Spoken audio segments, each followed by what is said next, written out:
계시록은 13장은 이제 짐승의 장이라는 제목을 붙이만 합니다. 바다에서 올라오는 짐승과 땅에서 올라오는 짐승이 있기 때문이죠. 이 짐승들에 대해서 다양한 해석들이 있지만, 우리는 언제나 그러하듯이 성경 자체의 본문만을 가지고 이 말씀이 말하는 것만 따라갈 것입니다. 우리가 아까 대화 중에도 말씀을 드렸지만, 다른 교회에서 같이 교회가 환란을 통과한다 하면서 이 무서운 장면들을 교회에 적용시키는 바람에 이제 다른 교회에서는 계시록을 흥미진진하게 또한 두려움 가운데 또한 이제 과연 우리가 통과할 수 있을까 이런 마음을 가지고 계시록을 대하기 때문에 사실은 계시록 강의하는 것 가서 보면은 우리 교회 같이 태평하게 보는 사람 별로 없습니다. 네, 그 긴장을 가지고 어떻게 하지? 좀 두려움 가운데 그들을 보는데, 이미 여러분들이 잘 알다시피 교회는 환란을 통과하지 않는다. 환란 전에 다 휴거된다. 그러니까 지금부터 휴거되도 되어도 되겠지. 라고 전부가 이제 신념에 들어가는 것을 보는데, 좀 안타깝기도 하고, 예전에 말씀드린 것 같이 한 분의 이면 다 이렇게 예술을 시작하는 다 신념에 들어가기 때문에 앞에 서 있는 저는 좀 뻘쭘합니다. 아, 그렇습니다. 하여튼 사도 요한은 하늘에서 네 짐승을 보았는데 이런 왕자들에 있는 그릇들을 말하고 있습니다. 이들은 앞뒤에 물이 가득했다고 그래서 4장 6절에 말하죠. 사자, 송아지, 사람의 얼굴과 이제 날아다니는 독수리 같았다. 그래서 4장 7절에서 이렇게 설명을 해주고 있습니다. 그들은 저마다 6날개를 가졌으며 밤낮 쉬지 않고 거룩하다, 거룩하다, 거룩하다. 이렇게 주님을 찬양하는 모습도 우리 4장 8절에서 보았습니다. 네 짐승들은 왕좌에 앉으신 분께 영광과 존귀와 감사를 드렸습니다. 네 짐승은 어린 양이 공인을 열 때마다 요한에게 와서 보라 이렇게 외치는 장면을 예수록 6장에 가면은 8절까지의 말씀을 해보게 되죠. 요한은 하늘의 왕들 둘레에 있는 이 짐승들을 보고 그들의 모습과 그들이 하던 일을 기록했습니다. 그들은 왕자 둘레에 있는 그룹들이었습니다. 그런데 11장 7절에는 바닥 없는 구덩이에서 올라오는 짐승이 기록되어 있습니다. 이들은 하늘에서 요한이 본 왕자 둘레에 있던 그 짐승들, 즉 그룹들이 아닙니다. 계시록 11장 7절에 보면 그렇게 기록하고 있죠. 그들이 자기들의 증언을 마칠 때에 바닥 없는 구덩이로부터 올라오는 짐승이 그들을 대적하여 전쟁을 일으켜서 그들을 이기고 그들을 죽일 것이므로 그렇게 기록하고 있습니다. 바닥 없는 구덩이에서 올라오는 짐승이라는 term에 주목을 하십시오. 계시록 12장에서는 하늘에 있는 큰 붉은 용을 보았습니다. 이 둘은 같지 않습니다. 하나는 바닥 없는 구덩이에서 땅 위로 올라왔고 하나는 하늘에서 쫓겨나 땅으로 내려왔습니다. 계시록 11장에서 우리는 이 짐승에 대해서 상세히 살펴보았습니다. 물론 이제 한 달에 한 번씩 계시록 하니까 그 한 달 전에 어떤 이야기를 했는지 기억하는 사람은 아마 별로 없을 것이라고 생각이 되지만, 아무튼 짐승은 부활한 로마 제국이나 로마 교황청이 아닙니다. 성경은 짐승 수를 어떤 사람이 수라고 13장 18절에 말하게 되는데요. 그러므로 바닥 없는 구덩이에서 올라온 짐승은 사람입니다. 우리는 짐승이 사람이라는 점에 주목을 해야 할 텐데, 다니엘에서도 그 내용이 나오는 것을 보게 되죠. 다니엘서 7장 10절에서 이 네 큰 짐승은 땅에서 일어날 네 왕이라 그렇게 말하고 있습니다. 그럼 여러분들이 참 이해하기 좀 힘들 겁니다. 어떤 데는 짐승이고 그것이 사람이고 그것이 왕이라 이렇게 이야기를 하니까 도대체 뭐야? 자, 네 짐승을 네 왕이라고 말하는데 계시록 9장에서 바닥 없는 구덩이에 천사가 나옵니다.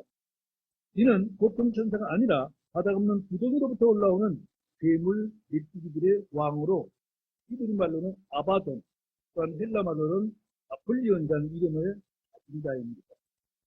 자, 이 자의 정체에 대해서 뭐라고 말씀하시는가? 계속 17장 8절에 보니까 내가 본 그 짐승은 전에 있었다가 지금은 없으나 앞으로 바다 없는 구덩이에서 올라와 멸망으로 들어갈 자니라. 그렇게 기록한 것을 볼 때 우리는 이 짐승이 누구인지 이미 충분히 살펴보았고 확증한 바가 있습니다. 계시록 17장에서 다시 또 다르게 될 것이니까 이제 식생상 할 때 또 들으면 될 것입니다. 오늘 본문은 온전히 짐승에 대한 내용이므로 미리 짐승에 대해서 배경 학습을 하고 있는 중입니다. 성경에는 멸망의 아들이라고 불리는 한 사람이 나옵니다. 주님께서 하나님 아버지 앞에 이제 기도할 때 요한복음 17장 12절에 그 멸망의 아들이 누군가를 이제 말씀해 주고 있죠. 그는 죄의 사람이라 그렇게 데살로니가 후서 2장 3절에서 말하고 있고 주님은 자신의 제자 중 하나가 마귀라 요한복음 6장 70절에서 그의 정체를 밝혀주고 있습니다.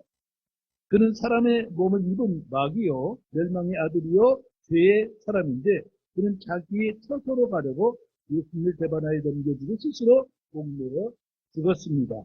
자, 이쯤 되면 그가 누구인지 잘 알게 되겠죠. 지옥이 아니라 자신의 처소로 가려고 이제 그 죄를 범죄를 하는데 그것이 바로 사도행전 1장 24절과 25절에서 이렇게 말하고 있습니다. 그것은 바닥 없는 깊은 구덩이입니다. 주님께서 여자의 씨였듯이 가룟 유다는 뱀의 씨였습니다. 그는 저 사악한 자로 이렇게 불렸습니다. 요한은 바다에서 짐승이 올라오는 것을 보았는데 이 짐승의 정체는 이미 앞에서 다룬 바가 있습니다. 짐승은 지금 바다 없는 구덩이에 있는데 그곳의 천사이며 그곳의 왕입니다. 그는 자기 때에 바다 없는 구덩이에서 나와 하늘에서 내려온 사탄, 그 큰 붉은 용으로부터 권능과 자리를 받을 것입니다.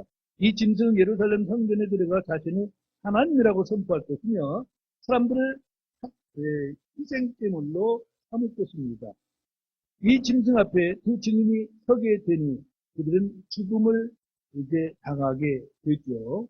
이 짐승은 성도들과 싸워서 이기는 권능을 부여받고 모든 족속들과 언어들과 민족들을 다스리는 권세를 받게 됨을 이제 오늘 계시록 13장 10절에서 또 밝혀주고 있습니다. 자, 그렇다면 다니엘은 또 뭐라고 하고 있는가? 다니엘서 7장 3절에 보니까 그 바다에서 서로 다른 큰 짐승 4마리가 올라왔더라 라고 기록하고 있습니다.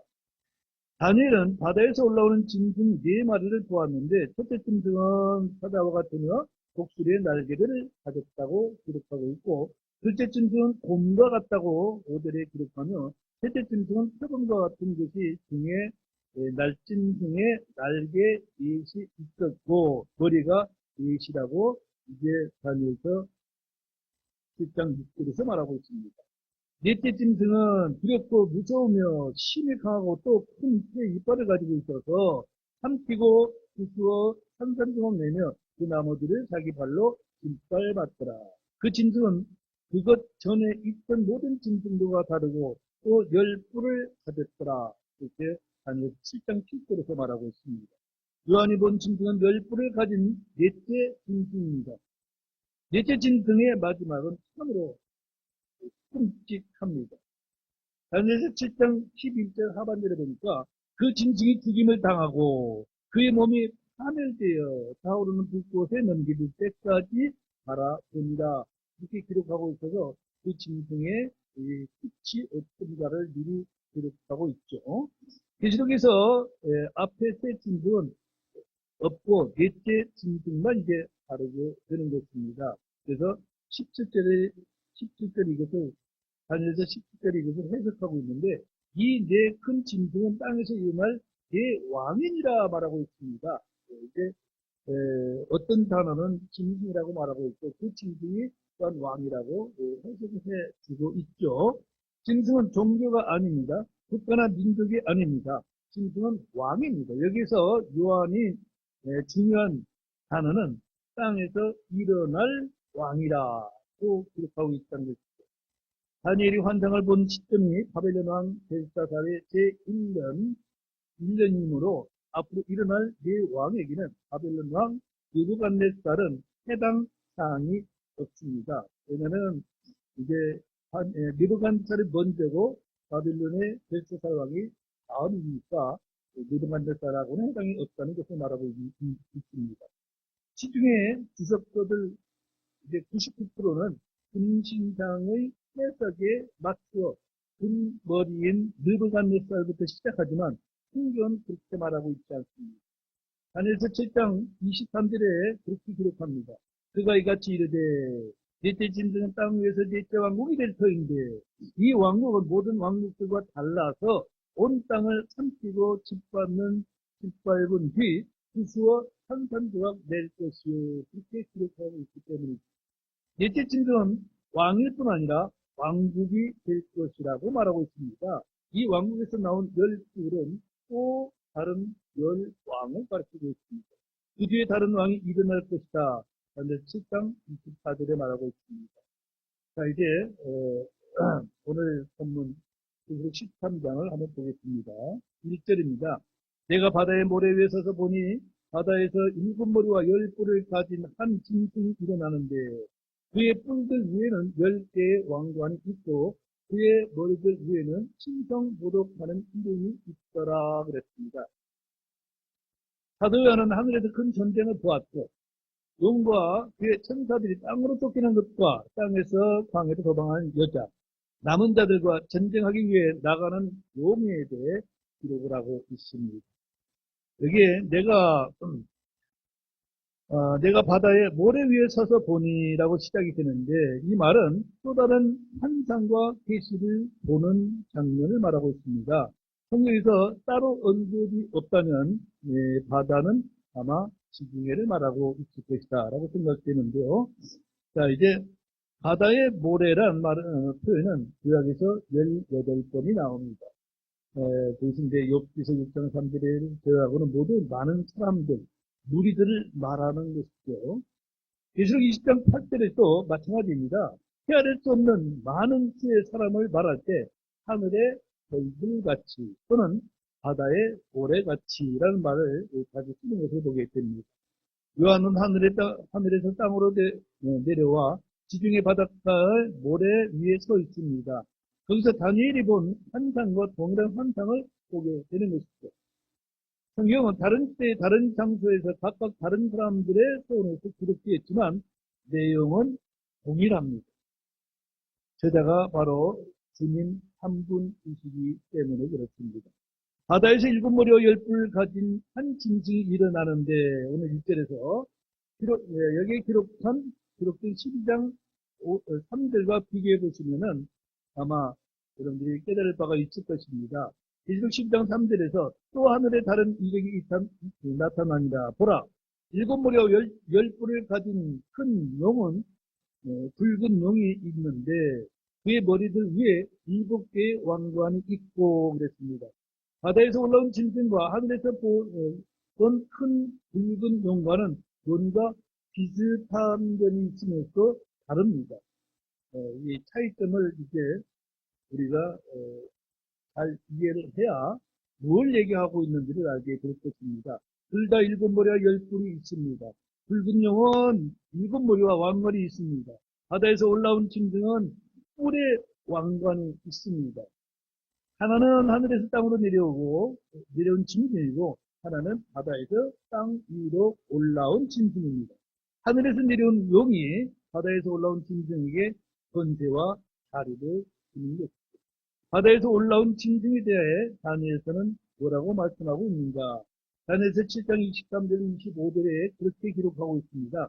그가 이같이 이르되 넷째 짐승은 땅 위에서 넷째 왕국이 될 터인데 이 왕국은 모든 왕국들과 달라서 온 땅을 삼키고 짓밟은 뒤 부수어 산산조각 낼 것이요. 또 이 왕국에서 나온 10뿔은 앞으로 일어날 10왕이며 그들 뒤에 다른 왕이 일어날 터인데 그는 먼저 있던 자들과 다르고 또 새 왕을 정복하리라. 또 그가 지극히 높으신 분을 대적하여 엄청난 땅들을 말들을 하며 지극히 높으신 분의 성도들을 지치게 하고 때와 것들을 바꾸려고 생각할 것이며 그들은 한때와 그때와 한때까지 그의 손에 쥐어주리라. 그렇게 기록했습니다.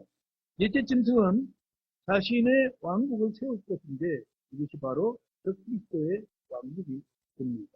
하늘의 왕국이 세워지기 전 짐승은 자신의 왕국을 이 땅에 먼저 세우는데 흔히 말하는 세계 아닌 정부입니다. 하나는 종교, 하나는 정부입니다. 이것은 유엔이다, 주황성이다 해석이 많지만 그냥 짐승의 왕국이라고 부르면 이제 간단합니다.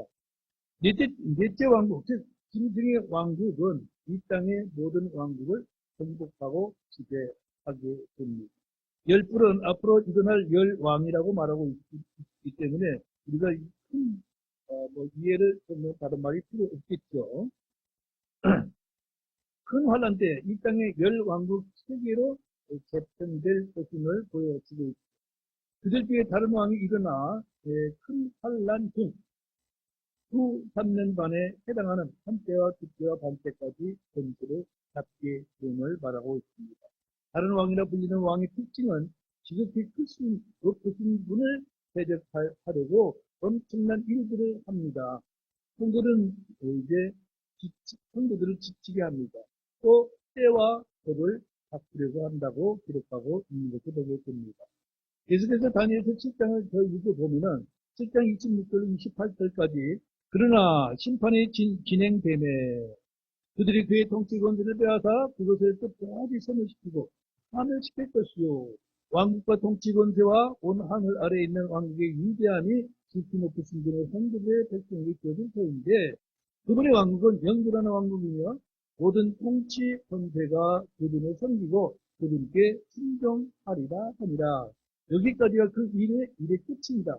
나 다니엘에 대해 말하자면 나는 깊은 생각들이 나를 심히 근심하게 하였고 내 속에서 안색이 변하였으나 내가 그 일을 내 마음속에 간직하였느니라. 그렇게 기록하고 있습니다. 주님이 친히 오셔서 그들을 멸하시고 그의 통치권들을 빼앗아 끝까지 소멸시키고 파멸시킬 것입니다. 본문에서는 여기까지가 그 일의 끝인다는 말씀에 주목을 해볼 필요가 있고 끝이란 표현은 인생의 끝이 아니라 큰 환란의 끝을 말하고 있는 것입니다.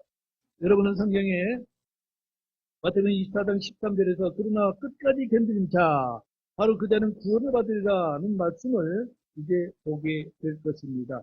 더 나가서 히브리서 3장 13절에도 14절에도 이는 우리가 우리의 확신의 시작을 끝까지 확고히 붙들고 있으며 우리가 그리스도께 참여한 자들이 되었기 때문이라 했습니다. 이 말씀의 끝이란 말이 언제인지 성경 자체의 질문으로 이제 쉽게 알 수가 있습니다. 자, 다시 이제 계시록 13장 1절을 다시 봅니다. 내가 바다의 모래 위에 서서 보니 바다의 7머리와 10뿔을 가진 한 짐승이 일어나는데 그의 뿔들 위에는 10개의 왕관이 있고 그의 머리들 위에는 신성 노릇하는 이름이 있더라. 바다에서 올라오는 짐승은 하늘에서 내려온 짐승이 아닙니다. 용은 사탄입니다. 본문에서 나오는 짐승은 적그리스도입니다. 13장 후반부에 나오는 짐승은 거짓 대언자입니다. 용은 짐승에게 능력과 자리와 권위를 비유해 줍니다. 거짓 대언자와 더러운 영으로 적그리스도를 높이고 그에게 경배하도록 사람들에게 각종 표적과 이적을 보여줍니다. 이 셋은 하나님의 삼위일체를 흉내낸 사탄의 삼위일체를 나타내고 있습니다. 사탄은 아버지 하나님, 적그리스도는 예수 그리스도, 거짓 대언자는 성령을 흉내낸 오조 분들임을 알 수가 있습니다. 계시록 16장 13절을 보십시오. 거기 보니까 또 내가 보니 개구리 같은 부정한 영셋이 용의 입과 짐승의 입과 거짓 대언자의 입에서 나오더라. 용의 입, 짐승의 입, 거짓 대언자의 입에서 동일한 것이 나옵니다. 이는 사탄의 삼위일체로 아버지의 영, 그리스도의 영, 성령이 동일한 것과 같은 모습을 띠고 있음을 보게 되지요. 자, 1절에서 다시 그의 머리들 위해서 신성 위에는 신성 모독하는 이름이 있더라고 했는데, 이 말씀을 이제 보통 설명하는 것이 계시록 17장 3절을 보면은, 이렇게 그가 영 안에서 나를 광야로 데려가니라. 내가 보니 한 여자가 신성 모독하는 이름들로 가득하고 일곱 머리와 열 뿔을 가진 정색 짐승 위에 앉아 있더라 그랬으며, 이제 그 밑에 5절에 계속 보면은 그녀의 이마에는 신비, 큰 바벨론, 땅의 청년들과 가져간 것들이 어미라는 한 이름이 기록되어 있더라 했습니다. 열 뿔을 가진 이 짐승은 이제 사람이며 또 왕입니다. 그런 신비의 큰 바벨론을 세상 단일 종교로 삼습니다. 바벨론은 모든 종교를 통합했던 느부갓네살의 전례가 있습니다. 신비의 큰 바벨론은 그리스도가 세상의 모든 종교를 통합합니다. 한 여자는 어미라는 말씀을 통해서 거룩한 어미라고 부르는 종교, 즉 로마 캐토릭이 짐승과 같은 연관이 있다는 점은 분명한 사실이 될 것입니다.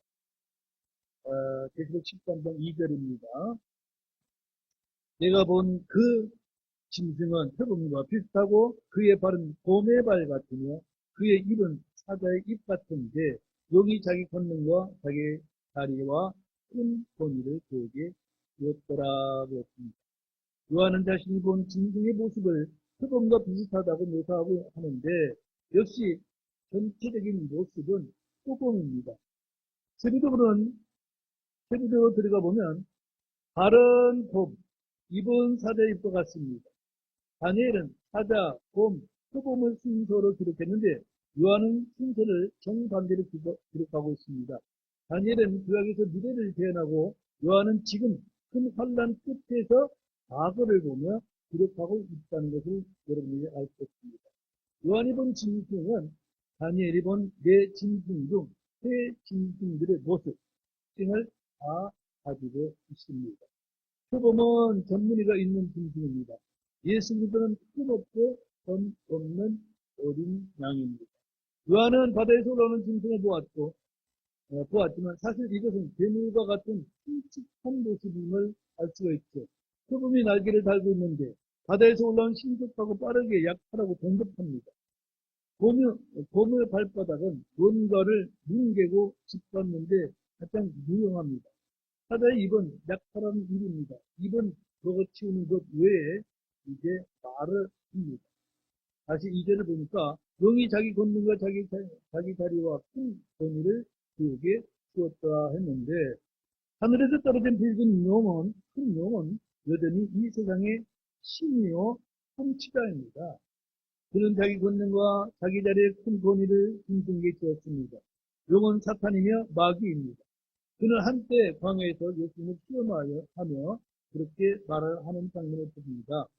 마태복음 4장 8절로 9절에 다시 마귀가 그분의 신이 높은 산으로 데리고 올라가 세상의 모든 왕국들과 그것들의 영광을 그분께 보여주며 주께서 그분께 이르되 네가 만일 엎드려 내게 경배하면 내가 이 모든 것을 네게 주리라 하네. 이 장면은 여러분이 잘 아시는 대로 사탄이 예수님을 광야로 들어가서 시험하는 장면입니다. 사탄은 예수님에게 자기에게 경배하면 내가 이 모든 것을 내게 주리라고 제안했으나 주님은 단호하게 거절하셨습니다. 사탄이 예수님께 주겠다고 한 그 모든 것을 바닥에서 올라온 짐승에게 줍니다. 짐승은 용에게 경배하고 그에게 순종하기 때문입니다. 짐승 용에게 권능과 사례와 권세를 받고 예수님은 하나님 아버지께 이 모든 것을 받으셨습니다. 주님께서 제자들을 향해 하늘과 땅에 있는 모든 권능이 내게 주었으며 라고 이제 선포하는 장면이 마태복음 18장 18절에 보게 되죠. 용이 준 것과 아버지가 준 것, 짐승이 받은 것과 어린 양이 받은 것의 차이를 비교해 보시기 바랍니다. 자, 3절 보겠습니다. 13장 3절에 또 내가 보니 그의 머리들 중에 하나가 상처를 입어 죽게 된 것 같았는데 그의 치명적인 상처가 나음에 온 세상에 놀라며 그 짐승을 따르더라 그랬습니다. 짐승의 머리들 중 하나가 치명상을 입게 되어 죽게 되었다고 말하고 있습니다. 아마 노인 암살당이 그를 죽이려 했던 것으로 이제 보여지는데 어쨌든 짐승의 머리를 중 하나가 치명상을 얻어 입어 죽게 된 것은 사실입니다. 우리가 이제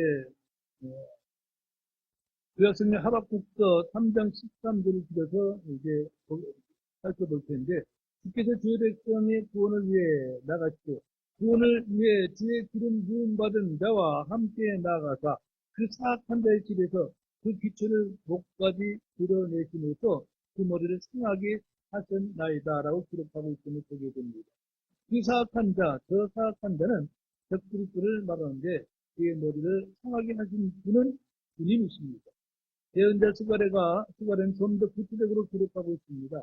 우상 목자에게 칼이 그의 팔과 오른쪽 눈에 임한다고 말하고 있습니다. 그의 팔이 마르고 오른쪽 눈이 완전히 어둡게 됩니다. 한번 찾아보도록 하겠습니다. 스가랴서 11장 7절 말씀 보겠습니다.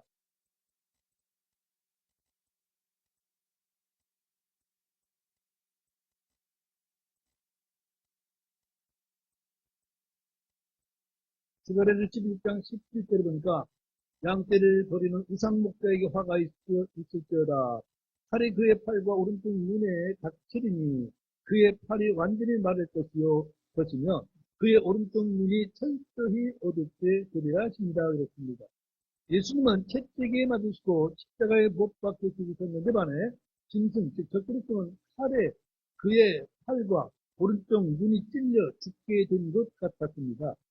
의사는 그가 죽은 것으로 판명할 정도로 치명적이었던지라 성경 본문은 그가 죽게 된 것 같았다라고 이제 기록하고 있음을 보게 되죠.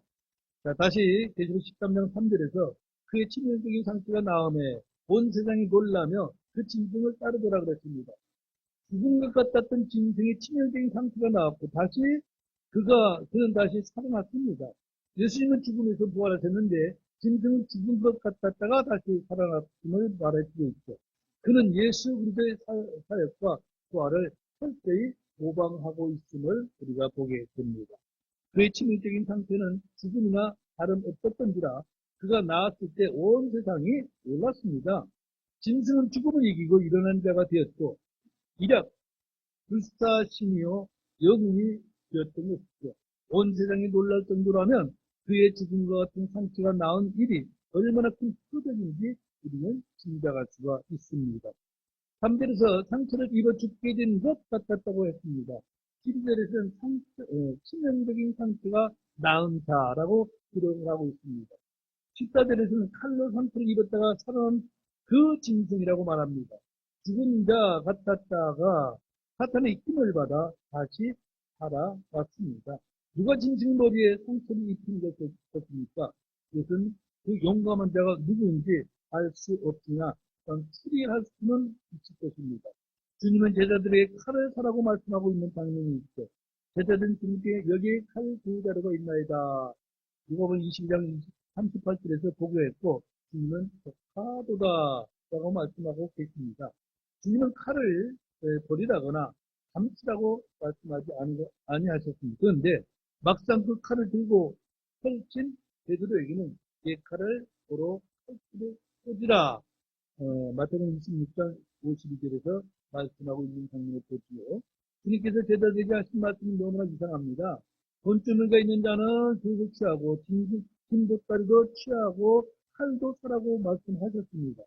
이전에 이스라엘 전역에 2명씩 복음을 선포하도록 보냈을 때는 너희 돈주머니에 금이나 은이나 동전, 노를 준비하지 말고 여행을 위해 긴 보따리와 겉옷 두 벌이나 침이나 또 지팡이들을 준비하지 말라. 마태복음 10장 9절 10절에 말씀하셨는데 십자가를 지기 전에 하신 말씀과는 정반대인 것을 보게 되죠. 주님의 초림 때나 재림 때나 이제 큰 환란 때 이 땅에는 왕국 복음이 전파되게 됩니다. 그때 초림 때 전파된 왕국 복음은 오직 이스라엘의 잃어버린 양 얘기로만 하라고 하셨습니다. 이방인들의 길은 물론이고 사마리아의 도시들도 가지 말라고 말씀하십니다. 그러나 재림 때는 왕국 복음은 온 세상의 모든 민족에 전파되어야 한다라고 마태복음 14장 13절에 14절에 말하고 있죠. 많은 교회들이 이 말씀들을 오늘날 교회에 적용해서 이제 주님이 오시기 전에는 오시기 하기 위해서는 우리가 모든 백성들에게 복음을 증거해야 된다. 이렇게 갖다 붙이기도 하죠. 그래야 끝이 온다고 말합니다. 코린토 제자들은 이스라엘에서 회복과 권능을 행하며 왕국 복음을 전하며 기뻐했습니다. 병자들을 고치고 마귀들을 제압했습니다. 그러나 재림 때에 왕국 복음을 전한 자들은 박해를 받으며 공회에 넘겨지고 세상에서 매질을 당하고 총독들과 왕들 앞에 군대나가서 증언을 하게 될 것입니다. 마태복음 10장 18절에는 너희가 나로 인해 총독들과 왕들 앞에 끌려가 그들과 이방인들을 대적하여 증언하리라. 그렇게 예언을 하셨죠. 적그리스도 앞에서 불려가 증언하게 될 자들 중에 칼을 가지고 있다가 그를 죽이게 될 것입니다. 그들은 제사장의 종의 길을 되고 이제 저주를 당했지만 적그리스도는 눈과 팔에 치명적인 상처를 입어 죽은 자 같이 되리라고 말하고 있죠. 자, 왕국 복음을 전하는 증인들은 적그리스도가 거짓임을 알고 있습니다. 자, 이들이 누구일까? 14만 4천 명의 유대인들입니다. 이들은 온 세상에 나아가 왕국 복음을 전할 것이며 마태복음 10장에처럼 맨몸이 아니라 주머니를 차고 신발을 신고 칼을 들고 나갈 것입니다.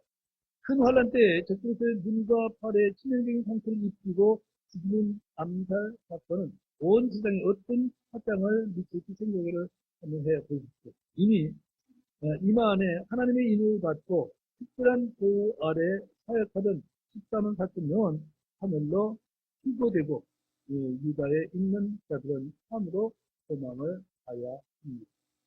그 암살자가 다름 아닌 왕국 복음을 증언하던 유대인들이라고 한다면 그들은 멸족을 당할 것입니다. 반유대인 정치가 어느 때보다도 풍대한 그 큰 환란 때에 이 일은 곧바로 평화 조약을 깨뜨리는 결과로 이어지고 대대적으로 박해가 일어나게 될 것입니다. 지상에서 유대인들을 멸해버리자는 힘으로는 그냥 구호가 아니라 전 세계가 일치된 여론이며 정착될 것입니다. 그런데 용은 유대인 멸자를 계획을 성공하지 못합니다. 다만 여자의 씨 가운데 남은 자들과 전쟁을 하려고 나아갈 뿐입니다.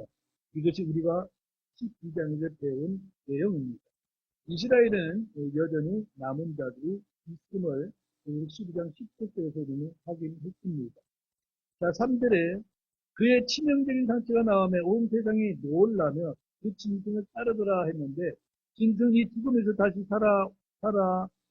살아나온 세상에 진정한 슈퍼스타요 또한 참으로 신으로 추앙을 받게 될 것입니다. 온 세상이 놀라며 그 짐승을 따르게 되겠죠. 예수님께서 아버지 이름으로 오셨을 때 세상 그분을 대적했습니다. 이에 주께서 내가 내 아버지의 이름으로 왔는데 너희가 나를 받아들이지 아니하나 만일 다른 자가 자기 이름으로 오면 너희가 그를 받아들이리라 하고 요한복음 5장 43절에 말씀하신 대로 짐승이 자기 이름으로 올 때 세상은 그를 받아들일 것입니다. 계시록 13장 4절에 보겠습니다. 그들이 그 짐승에게 권능을 준 용에게 경배하고 또 그 짐승에게 경배하며 이르되 누가 이 짐승과 같으냐 누가 그와 전쟁을 할 수 있느냐 하더라 하겠습니다. 짐승이 살아나는 것은 의학의 힘이 아니라 붉은 용이 그를 살린 것입니다. 큰 환란 때 사람들은 짐승을 따를 뿐 아니라 짐승에게 권능을 준 용에게 경배합니다. 짐승과 용의 관계는 예수 그리스도와 하나님 아버지의 관계와 같습니다. 우리는 예수 그리스도를 죽음에서 일으키신 하나님 아버지를 경배합니다. 환란 때 사람들은 용에게 경배하고 또 그 짐승에게 경배할 것입니다. 사람들은 사탄을 보지 못합니다. 대신 짐승을 보며 짐승에게 권능을 준 존재가 용이라는 사실을 알고 경배합니다. 우리는 하나님 아버지를 보지 못합니다. 예수님을 통해 아버지께 나아가고 그분을 알고 그분을 경배합니다. 예수님은 하나님의 정확한 형상이시라고 말하고 있습니다. 짐승은 용의 인격의 정확한 형상입니다. 사탄은 짐승을 통해 자신을 사람들에게 제시합니다. 사람들은 누가 이 짐승과 같으냐, 최고의 산사를 보내는 것을 우리 사절에서 보는데, 사람들은 짐승을 보는데 이는 믿음을 필요로 하지 않습니다. 그가 보여준 이적, 표적, 본능을 보면서 경배하게 될 것입니다. 사람들은 누구나 그 신이 되고 싶은 욕망이 있습니다. 짐승 사람들에게 자기 부인, 자기 십자가가 아니라 자기를 높이는 법을 가르쳐 주기에 사람들이 따르고 경배한다는 사실입니다. 죽음은 모든 사람들에게 현실이고 절망입니다. 그런데 몸에 치명적인 상처를 입고 죽은 자 같은 자가 일어났습니다. 죽음의 문제를 해결해 줄 자가 나타나는 것이죠. 사람들이 경배하지 아니할 수가 없을 것입니다. 사람이 그 짐승, 그 적그리스도를 경배하는 이유는 자신들의 짐승과 같은 그런 사람이 되고 싶기 때문인 것입니다. 영으로부터 권능을 받아 짐승과 같은 그런 사람이 되고자 하는 욕구가 있기 때문에 짐승을 따르게 되는 것입니다. 누군가를 따른다는 것은 따르는 존재와 동일하게 되고 싶은 욕망이 존재합니다. 우리가 주님을 따르는 것은 주님과 같이 되고 싶기 때문입니다. 사람들이 짐승을 따르는 이유는 짐승은 의의를 요구하지 않습니다. 우상숭배의 핵심은 육체의 정욕을 따라 행하도록 하기 때문인 것입니다. 사람들은 신들을 만들어 섬기는데 이유는 그런 신들은 결코 자신들을 구속하지 않기 때문입니다. 그래서 시편 115편 8절에는 그것은 우상인데 우상들을 만드는 자들도 그것들과 같고 그것들을 신뢰하는 모든 자도 그러하도다라고 기록하고 있습니다. 금이나 은이나 나무나 돌로 뭔가를 만들어 놓고 신이라고 하면서 섬기는데 참으로 웃기는 말입니다. 사람들이 신이라고 부르는 신들 중 대부분은 원래 신들이 아닙니다. 이런 것들은 관여할 필요도 없습니다. 사람들이 만들어 섬기는 것들입니다. 자, 이제 계시 13년 4절에서 누가 그와 전쟁을 할 수 있느냐 했는데 적그리스도가 사람들로부터 받은 찬양입니다. 마치 성도들이 우리 주님을 찬양하는 것과 똑같습니다. 이 세상 사람들은 용과 그 짐승을 경배하면서 그와 비길 자가 없고 그를 이길 자가 없다고 말하고 있는 것입니다. 누가 그와 전쟁을 할 수 있느냐? 강하신 하나님을 알지 못하는 사람들이 하는 망언입니다. 이 세상에서는 그를 이길 자가 없어도 하나님은 그를 멸하실 수 있습니다. 경배한다는 말은 엎드려 절한다는 말이죠. 또 한 가지 의미는 입맞춘다는 것입니다. 열왕기상 19장 18절에서 그러나 내가 나를 위해 이스라엘 안에 7,000명을 남겨두었나니 곧 바알에게 절하지 아니한 모든 무릎과 바알에게 입맞추지 아니한 모든 입이니라 하신다는 장면이 나옵니다. 여기서 주님은 바알에게 절하지 아니한 무릎, 바알에게 입맞추지 아니한 모든 입이라고 하십니다. 성경은 바알에게 경배하지 않는 자들을 묘사할 때 절하지 않는 것, 입맞추지 아니하는 것이라고 말합니다. 사람들이 짐승에게 경배한다는 것은 그에게 절하고 그에게 입을 맞춘다는 것이죠. 사람들이 짐승에게 경배한다는 것, 참으로 우리는 어디선가 본 듯 같지 않습니까? 계시록 13장 5절을 보겠습니다. 또 용이 그에게 큰 것들을 말하며 신선노릇하는 입을 주고 또 그에게 42달 동안 지속할 권능을 지내 그랬습니다. 용은 자신의 그리스도, 즉 그리스도에게 큰 것들을 말하며 신성노릇하는 입을 주었습니다. 하나님은 우리 주 예수 그리스도께 생명의 말씀을 주셨습니다. 요한복음 14장 24절을 보니까 너희가 듣는 말은 내 것이 아니요 나를 보내신 아버지의 것이니라 그렇게 말씀하고 있습니다. 마찬가지로 짐승이 하는 말은 용의 것입니다. 용은 짐승에게 하나님을 대적하는 신성 도덕하는 입을 주었습니다. 입은 마음에 가득한 것을 쏟아내는 치주가 될 것입니다. 마음으로 들어간 입술은 귀입니다. 믿음은 하나님의 말씀을 들으면서 옵니다. 입은 마음의 보고에 있는 것들을 끄집어 내는 것입니다. 짐승은 사탐으로 충분하기에 용이 준 말을 쏟아냅니다. 그의 활동 기간은 42달이 될 것입니다. 6절 가겠습니다. 에스겔 13장 6절입니다.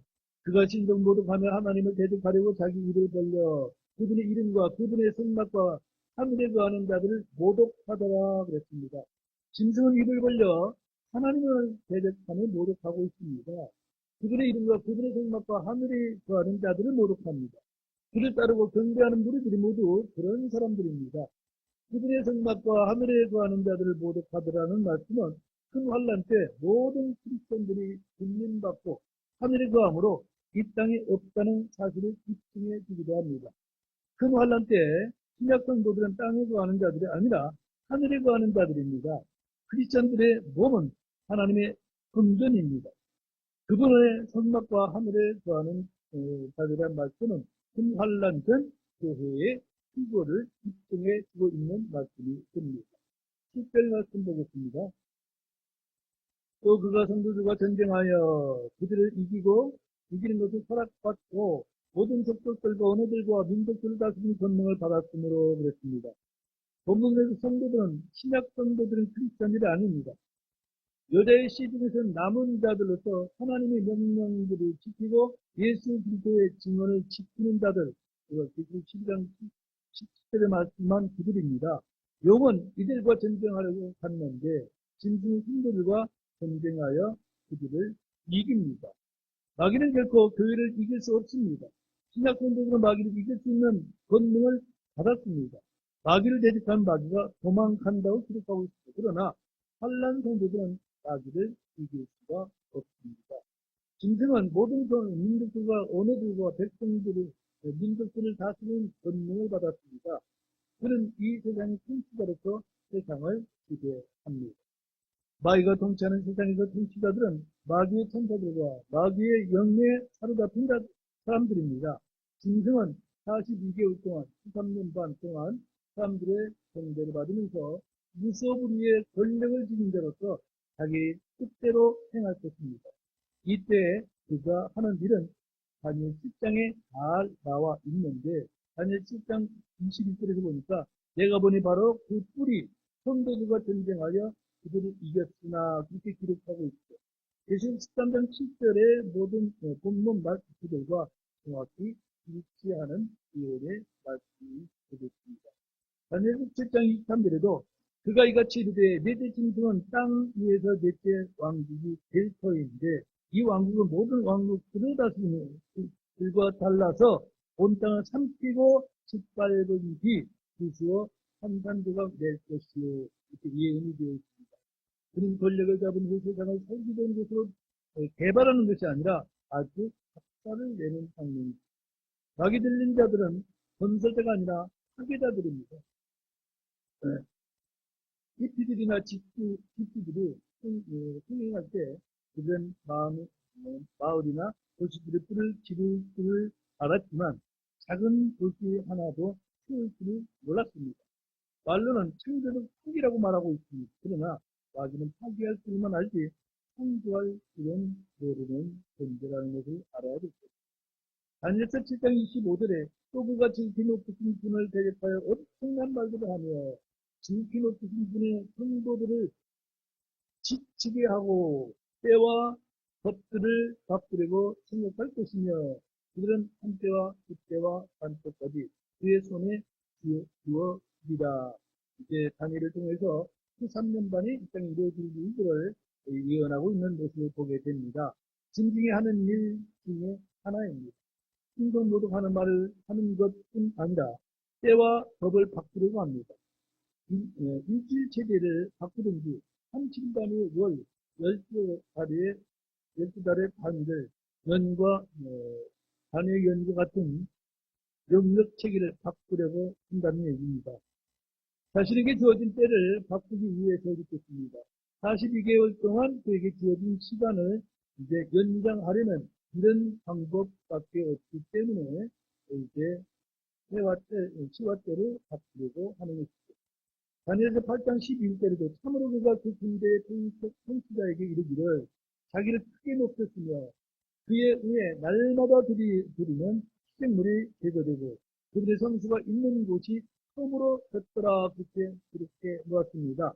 큰 환란 때 유대인들은 성전을 위하게 율법에 따라 하나님께 희생물을 드렸는데 그것이 금지되고 성전은 처음으로 드리는 것을 예언해 놓았습니다. 자, 우리 다니엘서 9장 26절 27절 한번 보고 넘어갑니다.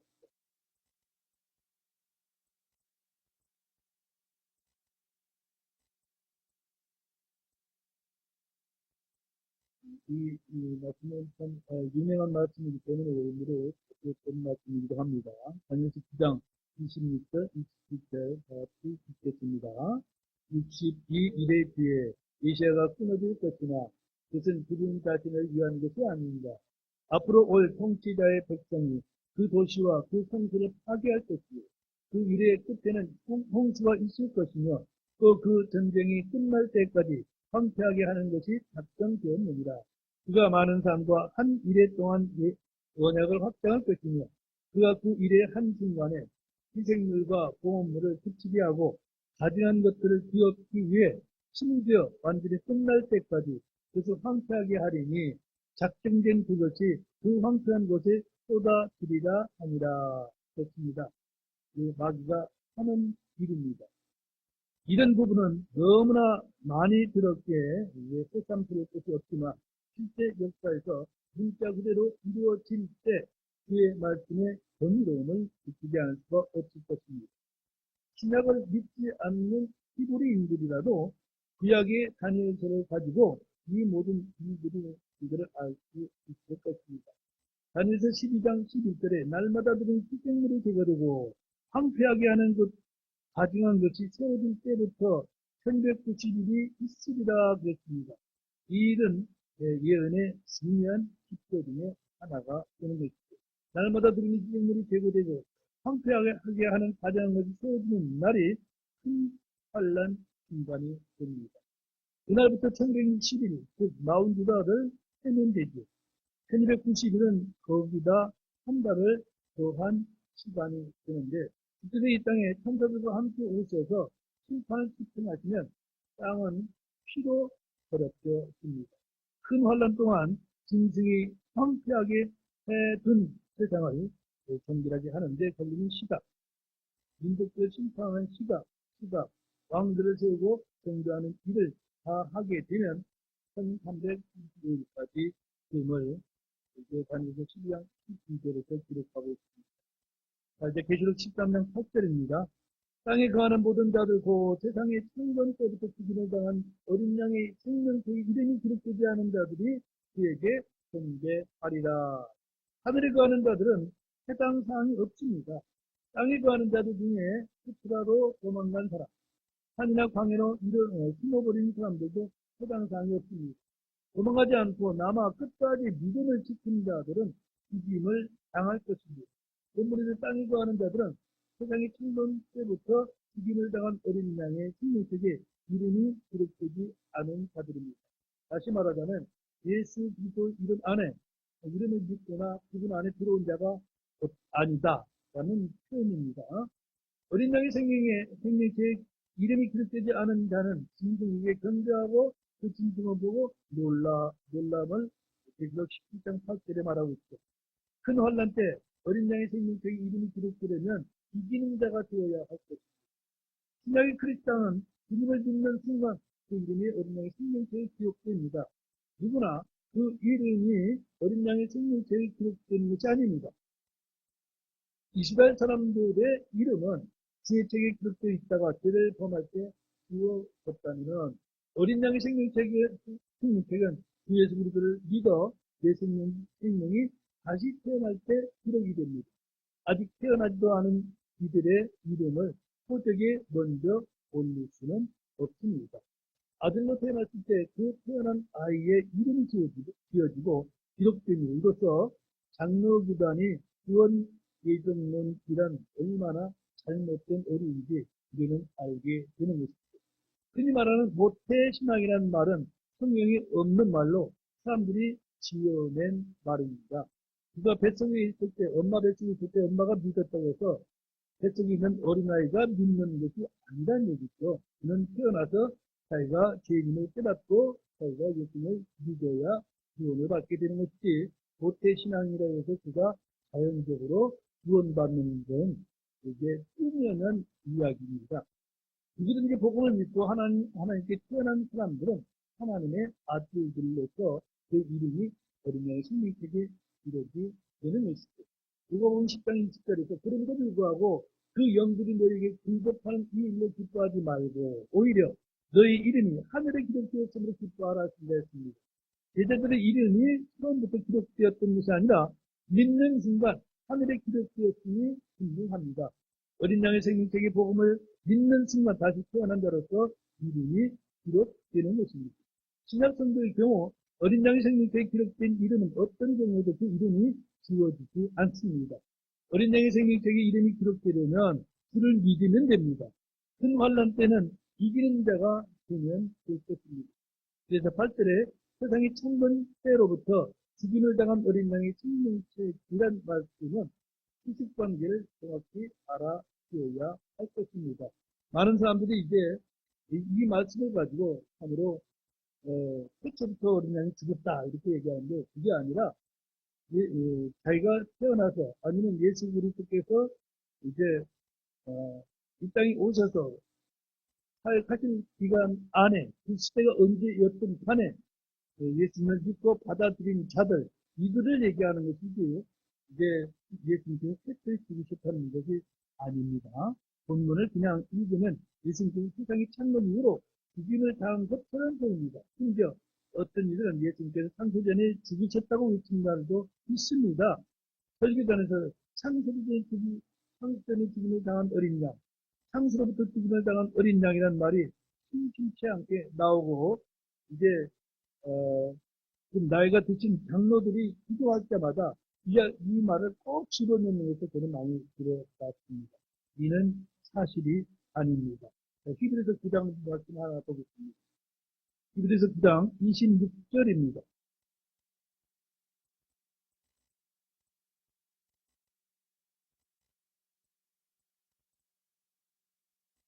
히브리서 9장 26절. 그래야 했다면 그분께서 세상의 천번 이래를 반드시 자주 고난 당하셨어야 할 것이라.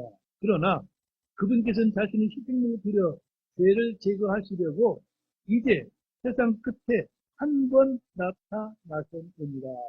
이제 정확한 해답을 제시하고 있죠. 예수님은 세상 끝에 단 한 번 사람의 몸을 입고 나타나서 죽으셨습니다. 성경은 그분께서 세상의 창건 이래를 자주 고난을 당한 것이 아니라고 말씀하고 있습니다. 용이나 짐승에게 경배하는 자들은 세상의 창건 이후로부터 죽음을 당한 어린 양의 생명책의 이름이 기록되지 않은 자들입니다. 예수님 17장 8절에 보면 이렇게 말씀하고 있습니다. 땅에 거하는 자들로서 세상이 창건 이후로 생명책의 이름이 기록되지 않은 자들이라고 말하고 있죠. 그래서 성경이 성경을 해석해 주고 있음을 보게 됩니다. 자, 예수님 13장 9절 말씀입니다. 누구든지 귀가 있거든 들을지어다. 이 표현은 우리 주님께서 즐겨 사용하신 말씀으로 누구든지 들으라고 말씀하고 있습니다. 주님은 누군가를 미리 예정하거나 선택해 놓으신 것이 아닙니다. 주의 말씀을 들으면 믿음이 옵니다. 10절입니다. 포로로 끌고 가는 자는 포로로 잡혀야 할 것이요, 칼로 죽이는 자는 반드시 칼로 죽임을 당하리니 여기에 성도들의 인내와 믿음이 있느니라 그랬습니다. 짐승이 통치하는 42개월 동안 성도들이 받는 고난입니다. 성도들은 포로로 끌려가고 칼로 죽임을 당합니다. 칼을 들고 무장하여 저항을 해도 소용이 없습니다. 은밀하게 생존을 선포하며 저항을 하는 그런 이들이 있겠지만, 그들은 다 포로로 끌려가고 칼로 죽임을 당합니다. 짐승은 성도들과 전쟁하여 이기는 권능을 받았기 때문인 것입니다. 저항하는 것보다 원수 갚는 일을 주님께 맡기는 것이 낫습니다. 예레미야서 15장 2절에 그렇게 기록하고 있죠. 만일 그들이 내게 말하기를 우리가 어디로 가나 나아가리요 하거든 너는 그들에게 이르기를 주께서 이같이 말씀하시는가 죽을 자는 죽음으로 나아가고 살을 받을 자는 살로 나아가며 비근을 당할 자는 비근으로 나아가고 포로를 될 자는 포로됨으로 나아갈지니라 하라 했습니다. 이것이 주님의 명령입니다. 큰 환란 때는 잡히기만 잡아가면 잡혀가고 죽이면 죽는 것입니다. 오히려 주님은 이제부터 주 안에서 죽는 자들은 복이 있도다 10장 13절에 말씀하고 있기 때문이었습니다. 환란 성도들에게 주어진 명령인데 참으로 가혹해 보이기도 합니다. 예레미야서 43장 11절에서 비가 오면 이집트 땅을 쳐서 죽일 자는 죽임에 넘기고 포로 삼을 자는 포로에 넘기며 칼로 칠 자는 칼로 넘기라 이렇게 가고 있습니다. 진실은 이렇게 할 것입니다. 여기에 환란 성도들의 인내와 믿음이 있습니다. 오늘은 바다에서 올라온 짐승인 독불교에 대해서 살펴보았습니다. 다음 시간은 땅에서 올라오는 짐승에 대해 공부하게 될 것입니다. 용, 적그리스도, 다음은 거짓 예언자가 하루를 설명하게